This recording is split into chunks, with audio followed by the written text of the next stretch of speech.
इस कार्यक्रम के पुण्यार्जक हैं स्वर्गीय श्री उत्तम चंद्र जैन जी। नौगांव वालों की पावन स्मृति में धर्मपत्नी श्रीमती नथी बाई जी जैन विंध्या इंजी रेवा की ओर से पुत्र एवं पुत्र वधू श्री त्रिलोक चंद्र जैन, श्रीमती रानी जी, पुत्री एवं दामाद श्रीमती श्वेता जैन, श्री प्रसन्नजीत जी, पुत्री अपूर्वा, पुत्र एवं पुत्र वधू श्री संजीव जैन, श्रीमती ज्योति जैन, पौत्र एवं पौत्री सूर्यांश, अदिति, पुत्र एवं पुत्र वधू श्री राजीव, श्रीमती साधना जैन, पौत्र एवं पौत्री देवांश जैन, प्रभावना जैन, पुत्र एवं पुत्र वधू श्री प्रदीप कुमार, श्रीमती रीना जैन जी, पौत्री कुमारी प्रिया जैन, पुत्री एवं दामाद श्रीमती ममता जी, श्री अतुल जैन जी, नातिन एवं नाती मेनका जैन, परी जैन, हार्दिक जैन।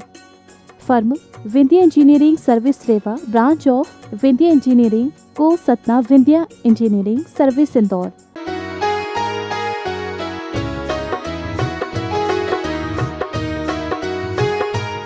अहिंसा परमो धर्म की आचार्य गुरुवर श्री ज्ञान सागर मुनि महाराज की, संत शिरोमणि आचार्य गुरुवर विद्यासागर जी महाराज की, समस्त आचार्य संघ की। वैसे ग्रंथों में आत्मा को कथनचित रूपी बताया है।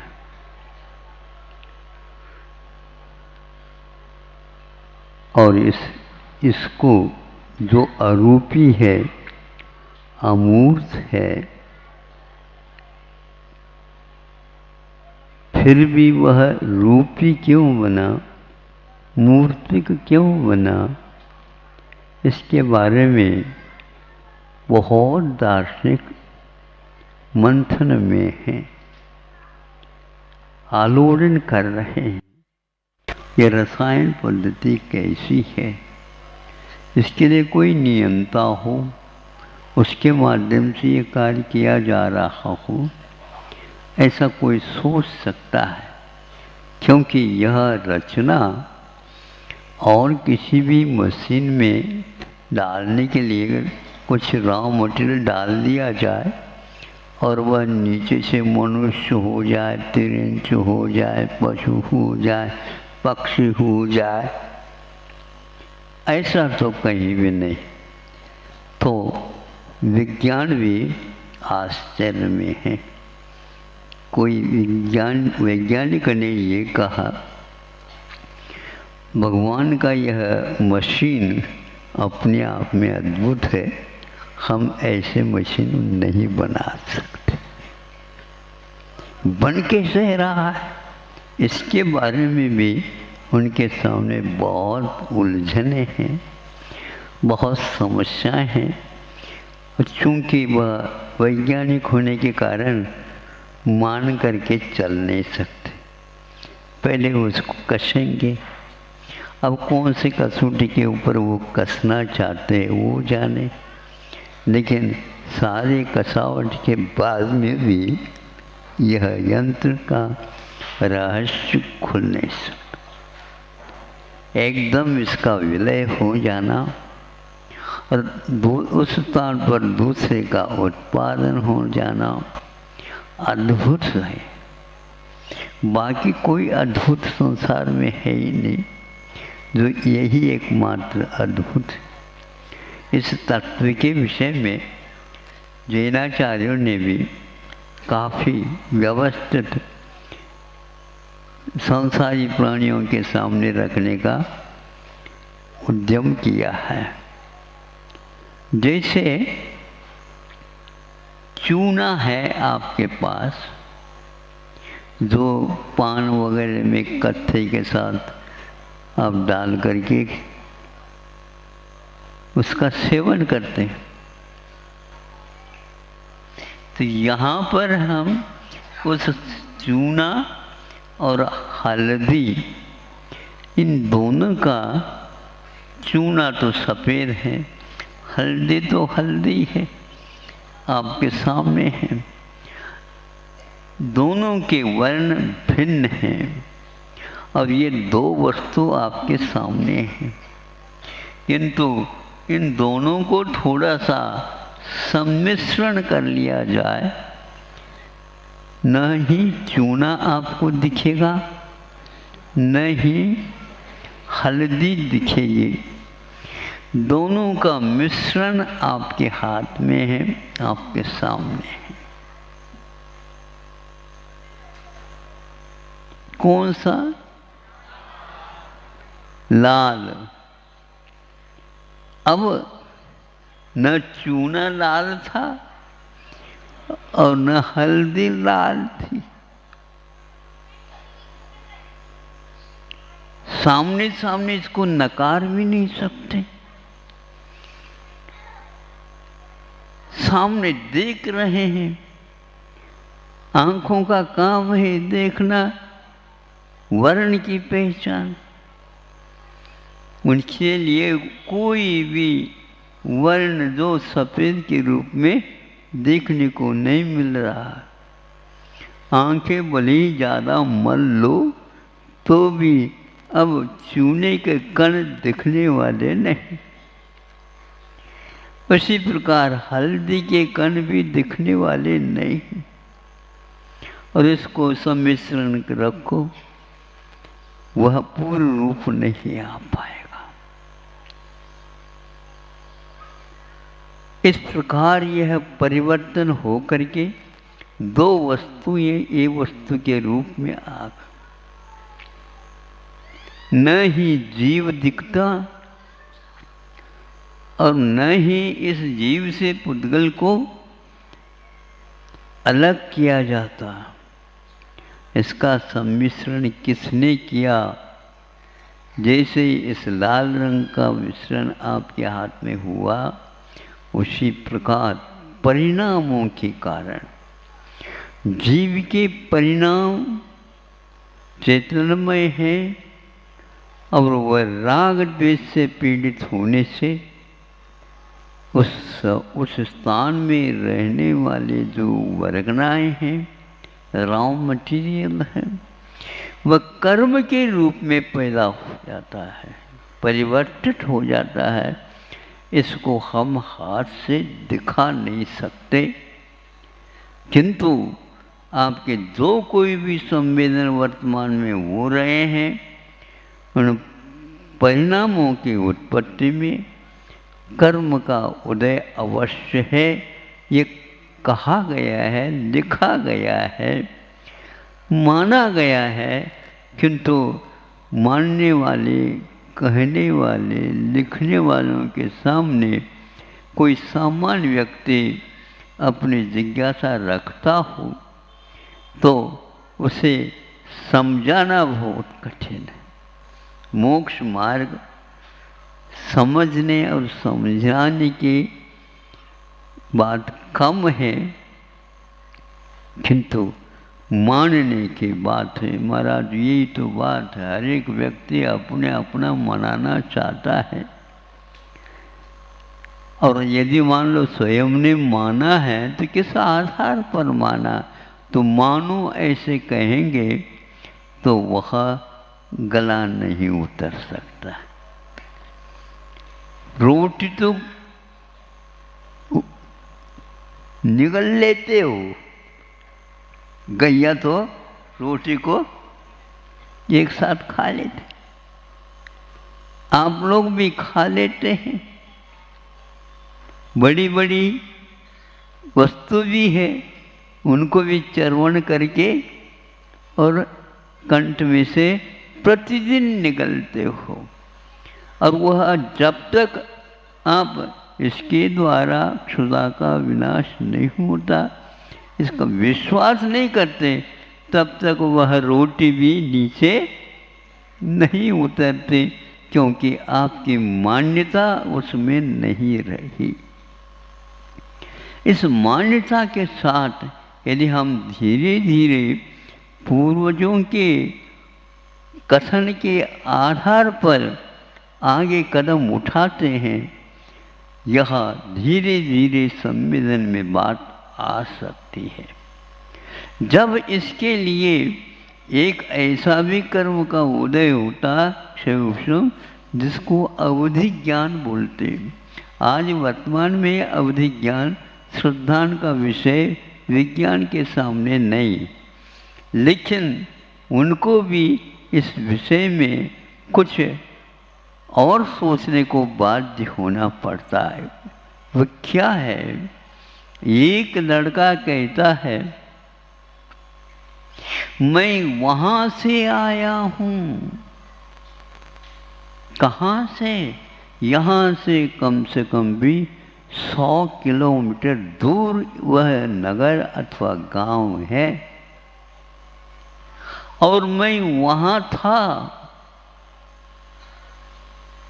मेरे पिताजी अभी भी विद्यमान हैं, मेरी माँ भी विद्यमान है और मेरे भाई भी विद्यमान हैं, मेरे मित्र भी विद्यमान हैं। तो सभी लोग, परिवार के लोग भी, क्या कह रहे हो तुम? तुम्हारे माता पिता तो ये हम हैं खड़े। हाँ, आप भी हैं, किंतु आप बाद में मुझे जन्म दिए, पहले उन्होंने भी जन्म दिया था। इस बात को सुन करके वैज्ञानिकों के मन में एक जिज्ञासा, सामान्य व्यक्ति को तो स्वीकार कर लेता है, किंतु वैज्ञानिक स्वीकार करने के लिए तैयार नहीं। लेकिन वह लड़का कोई पक्षपात तो नहीं कर रहा, पक्षपात करने की बात ही नहीं, वो सही से ही बात कर रहा। ये बताओ तुम्हारे पिताजी अभी क्या कर रहे हैं? तो कहता ये काम कर रहे हैं, अभी घर में बैठे हैं, ये काम कर रहे हैं। इसी प्रकार सभी का उन्होंने चित्रण कर दिया। ना नहीं कह सकते, लेकिन हाँ कहने में विज्ञान को बोना होना पड़ेगा, क्योंकि किसमें क्या कसा? कसा तो कुछ है ही नहीं, नट बोल्ट है ही नहीं जो कस जाए और ढीले हो जाए। वहाँ देखेंगे चलो, और वहाँ प्रतिनिधित्व एक मंडल वहाँ चला गया उस नगर में। वो कहता है ये मेरे पिताजी हैं, देखो उनका नाम क्या है, ये देखो, उनको सुनाओ, पूछो। हाँ मेरा नाम तो यही है। ये कौन है? ये कह रहा है मुझे पिताजी, मैं पिताजी हूँ, तो ये लड़का हो गया हमारा। ये अर्थ तो आत्मा में, जीव में विद्यमान है। उन भावों को शब्द रूप दिया जाता है। एक पहाड़ है ये विज्ञान का, इसको खोद करके उसमें से अर्थ को निकालना आज बिना जीव विज्ञान का संभव नहीं है। इस बात को भी बच्चों को, जो छात्र छात्राएं हैं, उनको पढ़ाना चाहिए। लेकिन वहाँ पर कोई पढ़ा हो लिखा हो तो पढ़ाएं। मानने के लिए भी तैयार तब तक नहीं होता ये जीव, जब तक उसको विश्वास बीच में नहीं आता। हम तो उनसे बोलना ही नहीं चाहते। क्यों नहीं चाहते? अपने आप ही बोलने लग जाए? नहीं, अपने आप तो बोल नहीं सकता, लेकिन फिर भी आप उसके लिए थोड़ा सहयोग दो बोलने के लिए। मैं तो नहीं दे सकता। क्यों नहीं दे सकते हो? क्योंकि उसका विश्वास ही जब नहीं है तो मैं बोल करके करूं क्या, बताओ। ततः केन ब्रवीम्यहम्, इसलिए मैं उस व्यक्ति के साथ बोल कैसे सकता हूँ? सारे वैज्ञानिक पुस्तकों को देखने से ये ज्ञात होता है, बहुत कुछ वैज्ञानिकों ने इसमें से वस्तुओं को लेकर के रखने का अपने कोश में प्रयास किया है, लेकिन उसका कोई आधार नहीं, उसकी कोई व्याख्या नहीं। सब कुछ है, लेकिन व्याख्या करना भाव के बिना संभव नहीं। इसलिए यह लाल रंग का जो निर्माण आपके हाथ में हुआ, उसमें चूना और पुद्गल का वह हल्दी का योग है। उसी प्रकार शब्द विज्ञान के लिए भी आत्मा का परिणाम बोलने का और फिर बाद में वहाँ का मटेरियल शब्द के रूप में परिणत हो जाता है। उसकी भी एज है, उसकी आयु है, और तब तक वह अपना प्रभाव दिखा सकता है। फिर बाद में वह विलीन हो जाता है। जैसे उस लड़के के रूप में आपने यहाँ पर देखा, वहाँ भी देखा, उससे पहले का भी वह बता सकते। इसको जैनाचार्यों ने जाति स्मरण कहा है। ऐसे उदाहरण वैज्ञानिकों के सामने बहुत चुनौती लेकर के खड़े हैं।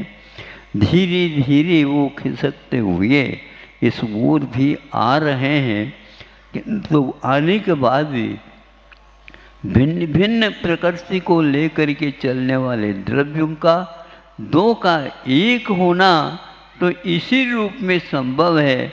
ऐसा भी यंत्र का निर्माण किया जा सकता है, अथवा मंत्र का भी प्रयास किया जा सकता है, फूंकने से अथवा उसको मिलाने से पुनः पूर्व रूप में वह हल्दी आ सकती है और वह चूना भी आ सकता है। उसी प्रकार जीव और पुद्गल इन दोनों के सम्मिश्रण होने के उपरांत भी एक जैसा लगता है, किंतु एक नहीं होता है। यह शास्त्रों का ही आधार नहीं, प्रयोग के भी हैं। इसलिए वह तो चला गया। इसका अर्थ क्या? मिट गया? नहीं, वे चल बसे, यहाँ से वहाँ जा कर बसे। वे चल बसे। चल बसे मतलब मिट गए, मृतक हो गए, लेकिन वहाँ जाकर चल बसे, वहाँ पर जाकर के मेहमान हो गए। अब क्या करें बताओ? इसी को चल बसे कहते हैं। सबको एक बार चल बसना है, कोई किसी को आगे और किसी को पीछे। महाराज को समझ में नहीं, ये समझने की बात है ही नहीं, ये तो मानने की बात है। अहिंसा परमो धर्म।